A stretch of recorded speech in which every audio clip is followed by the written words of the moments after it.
ನಮಸ್ಕಾರ. ಬೌದ್ಧಿಕ ವಿನಯ ಎಂದರೇನು? ವಿದ್ಯಾ ದದಾತಿ ವಿನಯಂ ಅಂತ ಒಂದು ಸಂಸ್ಕೃತ ಹೇಳಿಕೆ ಇದೆ. ಅಂದರೆ ವಿದ್ಯೆ ಹೆಚ್ಚಾದಷ್ಟು, ಹೆಚ್ಚಿನ ತಿಳುವಳಿಕೆ ಬಂದಷ್ಟು ಹೆಚ್ಚು ವಿನಯ ಬರುತ್ತೆ ಅಂತ ಅರ್ಥ. ಇದನ್ನು ಕನ್ನಡದ ತುಂಬಿದ ಕೊಡ ತುಳುಕುವುದಿಲ್ಲ ಎನ್ನುವ ಗಾದೆ ಇನ್ನೂ ಹೆಚ್ಚು ಸ್ಪಷ್ಟವಾಗಿ ತಿಳಿಸುತ್ತೆ. ತುಂಬಿದ ಕೊಡ ಇಲ್ಲಿ ಬೌದ್ಧಿಕ ವಿನಯದ ಪ್ರತೀಕ ಆಗೈತೆ. ಬೌದ್ಧಿಕ ವಿನಯ ಅಂದರೆ ನಾನು ಎಲ್ಲವನ್ನು ತಿಳಿದಿಲ್ಲ ಎನ್ನುವ ಅರಿವಿನಿಂದ ಮೊದಲಾಗುವ ಮನೋಭಾವ. ಇದು ವ್ಯಕ್ತಿಯ ಜ್ಞಾನಕ್ಕೆ ಮಿತಿ ಇದೆ ಅನ್ನೋದನ್ನು ಒಪ್ಕೊಳ್ತಕ್ಕಂಥ ಸಾಮರ್ಥ್ಯ. ಹಾಗೆಯೇ ಹೊಸ ಸಂಗತಿ ಮಿತಿ ವಿಚಾರಗಳನ್ನು ಕಲಿಯೋದಕ್ಕೆ ಸದಾ ಸಿದ್ಧವಾಗಿರತಕ್ಕಂಥ ಮನಸ್ಸು. ಅರಿವು ಮತ್ತು ಜ್ಞಾನ ಹೆಚ್ಚಾದಂತೆ ಅಹಂಕಾರ ಹೆಚ್ಚಬೇಕು ಅನ್ನೋದು ಒಂದು ತಪ್ಪು ಕಲ್ಪನೆ. ನಿಜವಾದ ಜ್ಞಾನ, ನಿಜವಾದ ತಿಳಿವು, ನಿಜವಾದ ಅರಿವು ವಿನಯವನ್ನು ಹುಟ್ಟಿಸ್ತದೆ. ಬೌದ್ಧಿಕ ವಿನಯ ಒಬ್ಬ ವ್ಯಕ್ತಿಯು ತನ್ನ ಜ್ಞಾನದ ಇತಿಮಿತಿಗಳನ್ನು ಅರಿತುಕೊಳ್ಳುವ, ಹಾಗೆಯೇ ತಾನು ತಪ್ಪು ಮಾಡಿರಬಹುದು ಎನ್ನುವ ಸಾಧ್ಯತೆಯನ್ನು ಮುಕ್ತವಾಗಿ ಒಪ್ಪಿಕೊಳ್ಳುವ ಒಂದು ಅದ್ಭುತವಾದಂಥ ಗುಣ ಆಗೈತೆ. ಇದು ಕೇವಲ ನಮ್ರತೆ ಮಾತ್ರ ಅಲ್ಲ, ಬದಲಿಗೆ ಸತ್ಯವನ್ನು ಹುಡುಕೋದಕ್ಕೆ ಬೇಕಾದಂಥ ತೋರುವ ಪ್ರಾಮಾಣಿಕತೆ ಮತ್ತು ದಾರಿಯಾಗೈತೆ.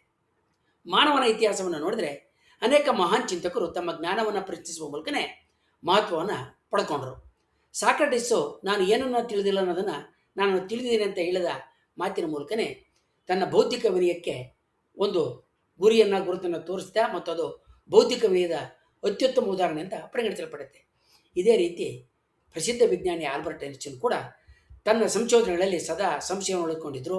ಅವರು ತಮ್ಮ ವಾದ ಮತ್ತು ಸಿದ್ಧಾಂತಗಳನ್ನ ಅಂತಿಮ ಸತ್ಯ ಅಂತ ಪರಿಗಣಿಸದೆ ಹೊಸ ಸಾಕ್ಷ್ಯಗಳ ಆಧಾರದ ಮೇಲೆ ತಿದ್ದುಕೊಳ್ಳೋದಕ್ಕೆ ಸದಾ ಸಿದ್ಧರಾಗಿದ್ದರು.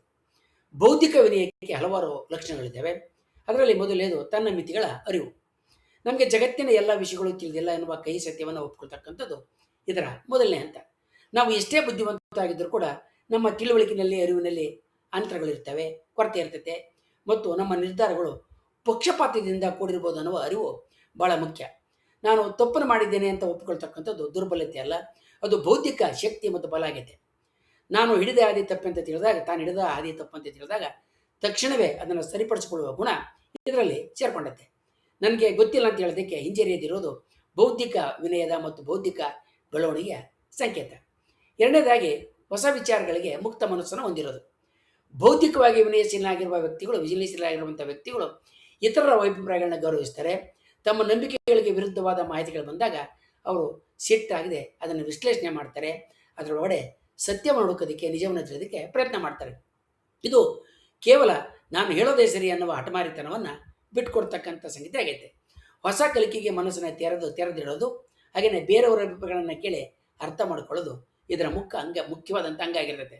ಅಹಂಕಾರನ ನಿಯಂತ್ರಣ ಮಾಡೋದು, ನಾನೇ ಸರಿ ಅಂತಕ್ಕಂಥ ಧೋರಣೆಯಿಂದ ದೂರ ಇರೋದು, ಹಾಗೆಯೇ ಸಂಶಯ ಮತ್ತು ಪರಿಶೀಲನೆಗಳನ್ನ ಬಳಸ್ಕೊಂಡು ಯಾವುದೇ ವಿಚಾರವನ್ನು ನೇರವಾಗಿ ಕುರುಡಾಗಿ ನಂಬದೆ ವಿಚಾರಣೆ ಮಾಡೋದು ಈ ಬೌದ್ಧಿಕ ವಿನಯದಲ್ಲಿ ಸೇರ್ಕೊಂಡಿರ್ತವೆ. ಬೌದ್ಧಿಕ ವಿನಯದಲ್ಲಿ ಮೂರನೆಯ ಮುಖ್ಯ ಅಂಶ ಅಂತ ಹೇಳಿದ್ರೆ ಅಹಂಕಾರ ಮತ್ತು ಬೌದ್ಧಿಕತೆಯ ನಡುವಿನ ಅಂತರವನ್ನು ಉಳಿಸ್ಕೊಳ್ಳೋದು. ಬೌದ್ಧಿಕ ವಿನಯ ಅಂತ ಹೇಳಿದ್ರೆ ನಮ್ಮ ಆಲೋಚನೆಗಳಿಗೆ ನಾವಲ್ಲ ಅಂತ ಸ್ಪಷ್ಟವಾಗಿ ತಿಳ್ಕೊಳ್ಳೋದು. ನಮ್ಮ ಆಲೋಚನೆಗಳು ತಪ್ಪಂತ ಸಾಬೀತಾದಾಗ ಅದು ನಮ್ಮ ವ್ಯಕ್ತಿತ್ವಕ್ಕೆ ಆದ ಅವಮಾನ ಅಂತ ಭಾವಿಸ್ಕೊಳ್ಳದೆ ಕಲಿಯೋದಕ್ಕೆ ಸಿಕ್ಕ ಒಂದು ಅವಕಾಶ ಅಂತ ಪರಿಗಣಿಸಬೇಕು. ಬೌದ್ಧಿಕ ವಿನಯದ ಪ್ರಯೋಜನಗಳು ಹಲವಾರು. ನಿರಂತರವಾದ ಕಲಿಕೆ ಅವುಗಳಲ್ಲಿ ಮುಖ್ಯವಾದ್ದು.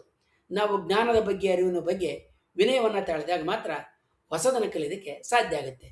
ಎರಡನೆಯದು ಉತ್ತಮವಾದಂಥ ಸಂಬಂಧಗಳು. ಇತರರ ದೃಷ್ಟಿಕೋನಗಳನ್ನ ಆಲಿಸೋದ್ರಿಂದ ವ್ಯಕ್ತಿಗಳ ನಡುವೆ ಉತ್ತಮ ನಂಟು ಬೆಳೀತೈತೆ, ಇದರಿಂದ ಹೆಚ್ಚಿನ ಅರಿವು ಬರ್ತೈತೆ. ಮೂರನೆಯ ಅಂಶ ಅಂತ ಹೇಳಿದ್ರೆ ಸಮಸ್ಯೆಗಳ ಪರಿಹಾರ. ಪೂರ್ವಾಗ್ರಹಗಳಿಲ್ಲದ ವಿಷಯಗಳನ್ನು ನೋಡೋದ್ರಿಂದ, ಪೂರ್ವಾಗ್ರಹಗಳನ್ನು ಬಿಟ್ಟು ವಿಷಯಗಳನ್ನ ನೋಡೋದ್ರಿಂದ ಜಟಿಲ ಸಮಸ್ಯೆಗಳಿಗೆ ಸುಲಭವಾಗಿ ಪರಿಹಾರಗಳನ್ನ ಕಂಡುಕೊಳ್ಬೋದು. ಇಂದಿನ ಜಗತ್ತಿನಲ್ಲಿ ಮಾಹಿತಿ ಭಾಳ ವೇಗವಾಗಿ, ವ್ಯಾಪಕವಾಗಿ ಹರಡ್ತಾ ಇದೆ. ಸಾಮಾಜಿಕ ಮಾಧ್ಯಮಗಳು ಮತ್ತು ತಂತ್ರಜ್ಞಾನದಿಂದ ಎಲ್ಲರೂ ತಮ್ಮ ಅಭಿಪ್ರಾಯಗಳನ್ನ ಹಂಚಿಕೊಳ್ಳೋದು ಸಾಧ್ಯ ಆಗೈತೆ. ಆದರೆ ಎಲ್ಲ ಮಾಹಿತಿ ಕೂಡ ನಿಜವಾಗಿರುತ್ತೆ, ಸತ್ಯವಾಗಿರುತ್ತೆ ಅನ್ನೋದಲ್ಲ. ಈ ಸಂದರ್ಭದಲ್ಲಿ ಬೌದ್ಧಿಕ ವಿನಯ ಅತ್ಯಗತ್ಯವಾಗಿ ಬೇಕು. ಅದು ನಮಗೆ ತಪ್ಪು ಮಾಹಿತಿಯಿಂದ ದೂರ ಇರೋದಕ್ಕೆ ಮತ್ತು ಸತ್ಯದ ಸನಿಹತೆಗೆ ಹೋಗೋದಕ್ಕೆ ಮತ್ತು ಸತ್ಯವನ್ನು ಹುಡುಕಾಡೋಕ್ಕೆ ನೆರವಾಗುತ್ತೆ. ಬೌದ್ಧಿಕ ವಿನಯ ವ್ಯಕ್ತಿಗೆ ಮಾತ್ರ ಅಲ್ಲ, ಸಮಾಜಕ್ಕೂ ಕೂಡ ಉಪಯುಕ್ತ ಮತ್ತು ಅತ್ಯಗತ್ಯವಾಗಿ ಬೇಕು. ವಿಭಿನ್ನ ಅಭಿಪ್ರಾಯಗಳನ್ನ ಗೌರವಿಸುವ ಸಮಾಜದಲ್ಲಿ ತಿಕ್ಕಾಟ, ಸಂಘರ್ಷ ಕಡಿಮೆ ಇರುತ್ತೆ ಮತ್ತು ನೆರವು ಮತ್ತು ಸಹಕಾರಗಳು ಹೆಚ್ಚಿರ್ತವೆ. ವಿಜ್ಞಾನ, ತತ್ವಶಾಸ್ತ್ರ ಹಾಗೂ ಸಮಾಜ ವಿಜ್ಞಾನದ ಅಭಿವೃದ್ಧಿಗೂ ಕೂಡ ಇದು ಬಹಳ ಮುಖ್ಯವಾದಂಥ ಅಗತ್ಯತೆಯಾಗಿದೆ. ಬೌದ್ಧಿಕ ವಿನಯ ಅತ್ಯಂತ ಅಗತ್ಯವಾದ ಗುಣ ಆಗೈತೆ. ಕೊನೆಯದಾಗಿ ಬೌದ್ಧಿಕ ವಿನಯ ಅಂದರೆ ಜ್ಞಾನವನ್ನು ಕಡಿಮೆ ಮಾಡೋದಲ್ಲ, ಜ್ಞಾನದ ಕೊರತೆ ಅಲ್ಲ, ಅದು ಜ್ಞಾನವನ್ನು ಸರಿಯಾದ ದಿಕ್ಕಿನಲ್ಲಿ ಬಳಸ್ತಕ್ಕಂಥ ಮಾರ್ಗ. ನಾನು ಕಲಿತೇನೆ ಇದ್ದೇನೆ ಅನ್ನುವ ಮನೋಭಾವವೇ ನಿಜವಾದಂಥ ತಿಳುವಳಿಕೆ ಉಳ್ಳವನ ಗುಣ ಮತ್ತು ಲಕ್ಷಣ. ಮಹಾನ್ ವಿಜ್ಞಾನಿ ಐನ್ಸ್ಟೀನು ನಾನು ಏನನ್ನೂ ಅರಿಯದವನು ಎನ್ನುವ ಅರಿವೇ ನನ್ನ ಜ್ಞಾನದ ಅಡಿಪಾಯ ಅಂತ ಹೇಳಿದ್ದಾರೆ. ಇದನ್ನೇ ನಾವು ಬೌದ್ಧಿಕ ವಿನಯ ಅಂತ ಕರಿಬೋದು. ಸರಳವಾಗಿ ಹೇಳೋದಾದರೆ, ನನಗೆ ಎಲ್ಲವೂ ಗೊತ್ತು ಅನ್ನೋದು ಅಜ್ಞಾನದ ಲಕ್ಷಣ. ಆದರೆ ನನಗೆ ನಾನು ತಿಳಿಯಬೇಕಾದಂಥದ್ದು ಬಹಳಷ್ಟಿದೆ ಅನ್ನೋದು ಜ್ಞಾನದ ಅರಿವಿನ ತಿಳುವಳಿಕೆಯ ಹಾಗೆಯೇ ಬೌದ್ಧಿಕ ವಿನಯದ ಲಕ್ಷಣ. ಮುಂದಿನ ವಿಡಿಯೋದಲ್ಲಿ ನಾವು ಬೌದ್ಧಿಕತೆಯನ್ನು ಕುರಿತಾದಂತಹ ಇತರ ಸಂಗತಿ ಮತ್ತು ಮಗ್ಗುಲುಗಳನ್ನ ತಿಳ್ಕೊಳ್ಳೋಣ. ವಂದನೆಗಳೊಂದಿಗೆ.